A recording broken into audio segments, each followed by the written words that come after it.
I wasn't supposed to be at the cafe that morning. I usually stuck to the one near campus, the kind with burnt coffee and free Wi-Fi, but my phone had died and this place was closer. Smaller, quieter. The kind of cafe where people sat with real books instead of laptops. She was behind the counter.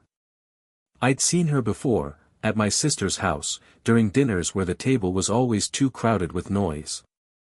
She never sat long, she was always moving around, picking up plates, refilling glasses, slipping in and out of the kitchen. I hadn't realized she worked here. Or maybe she didn't really work here, just helped sometimes. Americano, right? She said before I opened my mouth. It caught me off guard. I wasn't a regular here. My throat tightened in that awkward way, like I'd been noticed when I wasn't ready. Yeah, I said. Thanks. She smiled, quick, not the kind that asked for anything in return. Just acknowledgement. Then she went back to the espresso machine, hands steady, wedding ring glinting under the soft lights. I noticed the way she pressed the filter in, firm, practiced. I looked away before it felt like staring. I sat by the window, phone face down on the table, not really wanting it back on. She brought the coffee over herself, though someone else could have done it. Careful, it's hot, she said, sliding it down. Her hand lingered on the saucer half a second too long. Or maybe I imagined that. Thanks, I murmured, folding the napkin that came with it. I wasn't sure why I kept folding it, first in half, then again, edges neat, like I needed to occupy my hands. The place was quiet except for the grinder and the low hum of voices. I watched her move behind the counter, tucking hair behind her ear, laughing softly at something the other barista said. It was different from the rushed, distracted version of her I knew at family dinners. Here, she seemed, herself. I thought about texting a friend, but my thumb hovered over the keyboard without typing. The draft stayed blank. Long morning? She asked when she walked by, wiping a table near mine. Sort of, I said. Too vague. My voice felt heavier than I meant it. She gave a small nod, as if she understood anyway. This place helps, she said, straightening the salt shaker so it lined up with the napkin holder. Her hand brushed the table near mine, close enough that I noticed the faint dryness of her skin, the tiny crack near her thumb. Details you don't normally see unless you're really looking. I caught her eye. For a moment, neither of us looked away. Then she did, quickly, like the silence had stretched a second too long. I finished my coffee slower than usual, dragging out the last sips. She didn't come back to the table again, but I could feel her presence, like when you sense someone watching you from across a room, even if they aren't. When I finally left, the sun had shifted, glaring low across the sidewalk.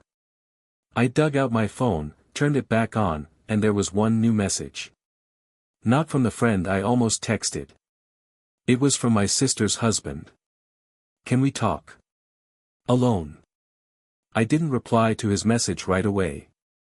My thumb hovered over the screen, the words "Can we talk?" Alone echoing in a way that felt heavier than the black text on white background. Instead, I found myself back at the cafe the next afternoon. She noticed me again. Not with surprise this time, but something softer, like she'd half expected it. Back already? She asked, sliding a teapot across the counter. Guess so. I should have asked her for coffee again, kept things simple, but I didn't. What's that? I nodded toward the tea she was brewing for herself. Chamomile, she said. Helps me sleep. Or at least, that's what they say. Her voice dropped slightly on the last words. Almost like she hadn't meant to say them out loud. I sat at the far end of the counter while she poured hot water into a chipped mug. She hesitated, then poured a second one. Here, she said, sliding it to me. It's bitter if you let it sit too long. I took a sip. It was bitter. She noticed my face and smiled, just a corner of her mouth lifting. See? You didn't believe me. We sat in that half-silence, mugs between us. My sister's husband's message lingered in the back of my mind, pressing at me like a bruise I didn't want touched. But sitting there, I couldn't bring it up. Not to her. You always seem so, I started, then cut myself off. She raised an eyebrow. So what? Busy, I said, though that wasn't the word I meant. I'd meant something closer to untouchable. She let out a quiet laugh, not mocking, just tired. That's the trick. Stay busy, people don't ask too many questions. She stirred her tea with the end of the spoon, even though there was nothing to dissolve. But it gets quiet when the house empties out. I wanted to ask more, but the way she stared at her hands told me not to. Instead, I told her something I hadn't meant to. I leave my texts unsent sometimes. Just write them out and don't send. Like it's enough to type the words but not enough to give them away. She looked up then. Really looked. And in that moment I felt both seen and exposed, like she had reached in without asking. The clock ticked above us. A couple came in, ordered quickly, and left again. It's easier not to send, she said finally. That way no one can say the wrong thing. Her hand brushed mine when she reached to take my empty mug. Just a passing touch, skin on skin, nothing deliberate. But it sent a current through me all the same. I don't know why that moment stayed with me, maybe because it felt like someone finally saw me. The next time I saw her, I told myself I'd keep it simple. Coffee, maybe a smile, nothing more. But when I walked in, she was already sitting at a corner table, not behind the counter. A book open in front of her, though she wasn't reading. She looked up, almost startled, then softened. "You're early," she said. I wasn't. I hadn't planned a time. Still, I nodded and sat across from her, the chair legs scraping too loud against the floor. The air between us felt different. Less public. More dangerous. "I didn't know you read here," I said, glancing at the untouched pages. "Sometimes," she replied. Her hand rested on the spine, fingers tapping once, then still. "When I need to be somewhere that isn't home." The words hung there. I wanted to ask why. I didn't. Instead, I reached for her book. Our fingers brushed, then lingered a second too long. She pulled hers back first. Quick, deliberate. Silence stretched. "You should be careful," she murmured, eyes fixed on the window. Careful. People notice things. Her jaw tightened. They always do. I swallowed, not sure what to say. My sister's name flashed in my mind. My brother-in-law's message still sat unanswered in my phone. Before I could speak, the bell above the door chimed. A friend from campus walked in, saw me, and grinned. "Hey, man. Didn't know you came here." I froze. She shifted in her chair, closing the book slowly, like covering something up. "Yeah," I muttered. "Just started." My friend glanced at her, then back at me. Something unreadable flickered across his face. Not suspicion, curiosity. Maybe worse. He ordered a coffee and left, but the air he left behind was heavier. She stood abruptly, gathering her things. She started. "Right," I said. Too quick. Too defensive. She hesitated, then sat back down, as if she'd changed her mind mid-step. "Sorry," she whispered, shaking her head. "It's nothing." Her hand pressed flat against the table. Mine mirrored hers without thinking, just inches away. The space between our palms felt louder than words. Her breathing shifted. Slower, deeper. My chest tightened. I opened my mouth. "Do you ever?" but I stopped. Couldn't finish. Her eyes flicked to my lips. Just once. Then away. The moment swelled, fragile and unbearable. I leaned forward, barely, not even half a breath closer, and she didn't move. For a heartbeat, I thought it might happen. Then she stood, sudden enough to make the chair scrape back. "I should go," she said, voice steady but her hands trembling as she grabbed her bag. And just like that, the line was there again. Clear. Uncrossed. It was late when I saw her again. Not at the cafe, but outside, on a side street near the park. She was walking home, coat draped over her arm though the night air was cool. I caught up without meaning to. My steps just matched hers. "You shouldn't be out here alone," I said, voice low. She glanced at me, half smile. "And you should." We walked side by side, the silence between words louder than traffic. Streetlights carved soft pools of yellow around us. Her shadow stretched long, overlapping mine. At the park's edge, she stopped. Sat on a bench without asking if I'd follow. I did. She exhaled, slow, like she'd been holding it in all day. "You ever get tired of pretending?" My throat tightened. "Pretending what?" She laughed once, brittle. "That everything's fine. That you're fine. That you're not lonely." Her word hung there. I looked at her hands resting in her lap, fingers knotted together, white at the knuckles. "I thought you had," I started, but the sentence broke. She had a husband. She had a whole life. What right did I have to say it? "I have obligations," she said, the word sharp. Then softer, but not always someone to talk to. The way she said it made my chest ache. I wanted to reach for her hand, but mine stayed clenched against my knee. "You shouldn't tell me that," I whispered. "Why?" She turned to me, eyes searching. "Because you'll hear it? Or because you'll understand?" Her voice cracked slightly on the last word. That was what undid me. "I think about it," I admitted. The words felt jagged, torn from me. "About you. More than I should." The silence after that was unbearable. Her eyes flicked away, then back, as if she wanted to answer but couldn't find the shape of it. Her lips parted, just slightly, but no sound came. "I shouldn't have said that," I added quickly. My hand found the bench edge, gripping hard. She shook her head, once. Then again. "No. Don't take it back." We sat in the stillness, our shoulders almost touching. Every second stretched, fragile, like glass about to break.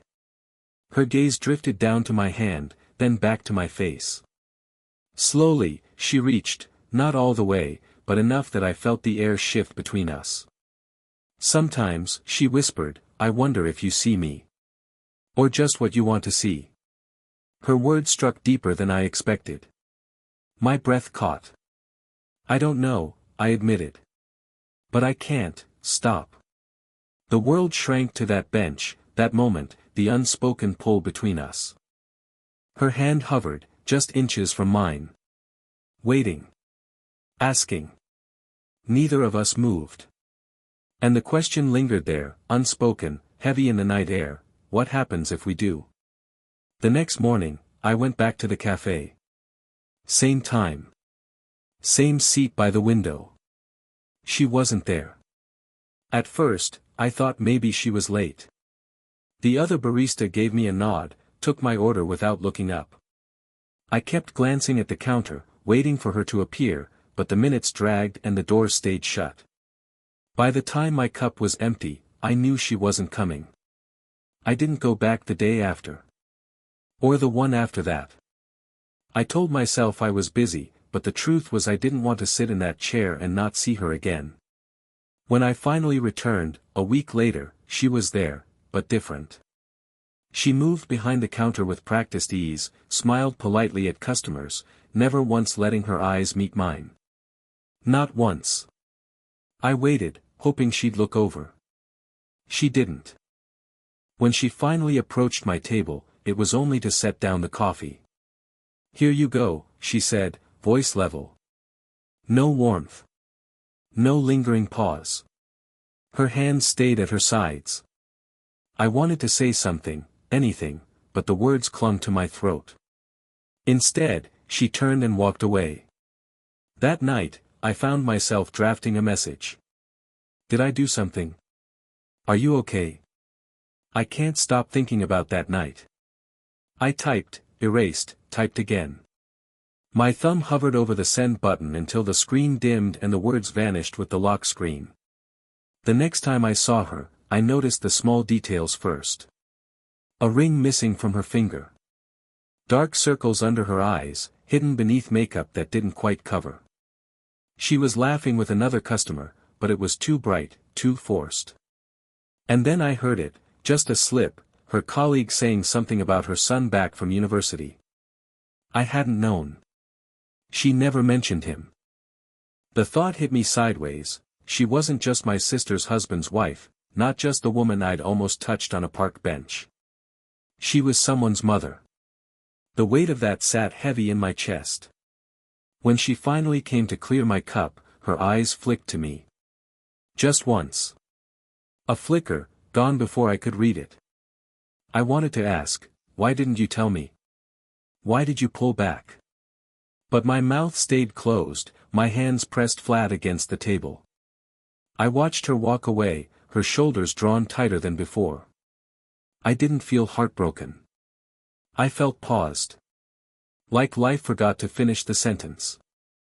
That night, I drafted another message. Just her name. Nothing else. I never sent it. The phone screen glowed in the dark, lighting up my room with the words I couldn't give away. And in the silence, it felt like the story had slipped from my hands before it ever really began. It happened at the least expected place, my sister's kitchen. A family dinner, noisy as always. My sister moving between oven and table, her husband pouring drinks, the kids laughing too loud in the living room. And her, moving through it all with that steady grace, like nothing had shifted. I tried to match the act. I laughed when I was supposed to, answered when spoken to, but the whole night I felt the pull of her presence. Every time our eyes almost met, one of us looked away first. Later, when the dishes were stacked and the noise thinned out, I found myself by the back door, phone in my hand, pretending to scroll. The cool night air seeped in through the screen. And then she came. Carrying a dish towel, drying her hands. She stopped when she saw me, then stepped closer, closing the door behind her. For a moment, we just stood there. The hum of the refrigerator filled the silence. "You've been avoiding me," I said quietly, surprising myself with the bluntness. Her lips parted, then pressed shut. She folded the towel once, then again, edges sharp. "I thought it would be easier." "For who?" Her shoulders sagged. She leaned against the counter, looking at the floor. "Both of us." The words should have ended it. But instead, they cracked something open. "I can't stop thinking about that night," I admitted. My voice was low, but it still felt too loud. "The bench. What you said. What I almost," she closed her eyes. For a second, I thought she might cry.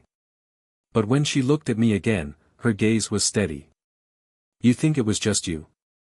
The room tilted. My chest tightened. "You think I haven't," she cut herself off, shaking her head. "It's wrong.